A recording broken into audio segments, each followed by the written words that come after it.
sa Pinas naman kaya ang mapapanood natin today? Abangan natin yan mamayang konti. Ako si Bianca Gonzalez at dito ang pagkakain namin ng inyong bakasyon, pati na ang inyong panonood sa mga kwentong bakasyon dahil close tayo sa TFC Connect. Ang kwentong bakasyon natin for the day is from August Ortiz of Kuwait. Sabi niya, hello TFC Connect and Bianca, good day.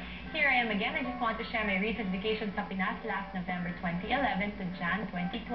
I'm working as a nurse here in Kuwait under Mo Zain Hospital for 8 years now. My email was chosen and featured last year nang ipasyal ko ang aming ina sa Macau at Hong Kong. I have 6 siblings, 4 of them ay nandyan sa Pinas and my 2 other brothers are also working abroad, 1 in Qatar and the other sa Riyadh, Saudi Arabia.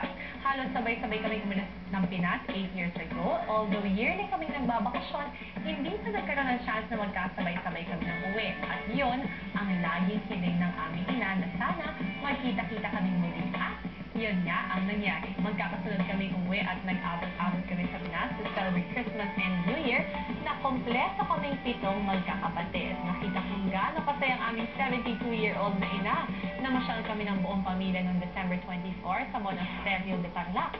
Isang coaster ang aming sinakyan para sama-sama ang buong pamilya. Sa biyahe, lahat ay masaya, puno ng tawanan at kantsawan. Pinagkwentuhan naman kung sino ang madalas na mapalo nung maliliit pa kami. Nang marating namin ang tuktok ng bundok kung saan nakatayo ang monasteryo, bumungad sa amin ang napakagandang tanawin, tahimik ang lugar. Nag-attend kami ng isang solo mass at ang pinakamasarap na karanasan doon ay nagkaroon ng pagkakataon na mahawakan ng bawat isang miyembro ng aming pamilya ang lalagyan ng relic of the cross. What a blessed day for us. At kung magkakaroon din ng chance, babalik kami doon. After that, kumain kami sa isang floating restaurant sa may mga singing waiters. Ang ganda ng tanawin, parang nasa Thailand ang lugar. Siyempre, hindi mawawala ang picture taking. Sa bakasyon din yun, marami akong nakasabay ng mga kaibigan ko din na mga nurses na galing ng Kuwait at marami din akong na-meet na mga bagong kaibigan. Ang sarap talaga ng buhay sa Pinas, walang katulad, lalo na at kasama ang pamilya. At sa pagtatapos ng bakasyon at pagbalik sa aming mga trabaho, baon namin ng masasayang alaala na yun. Hanggang sa muli, TFC Connect and Bianca, God bless August. Para nakakaingit ang bakasyon nito si August ang haba na sulit at napakasaya. Thank you, August, for sharing your kwentong bakasyon.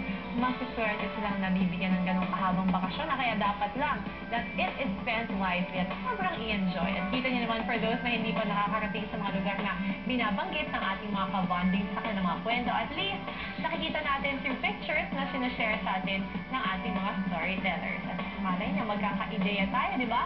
Kung saan pwede tayo pumunta sa mga susunod na bakasyon sa Pilipinas. At mga kabonding, sa May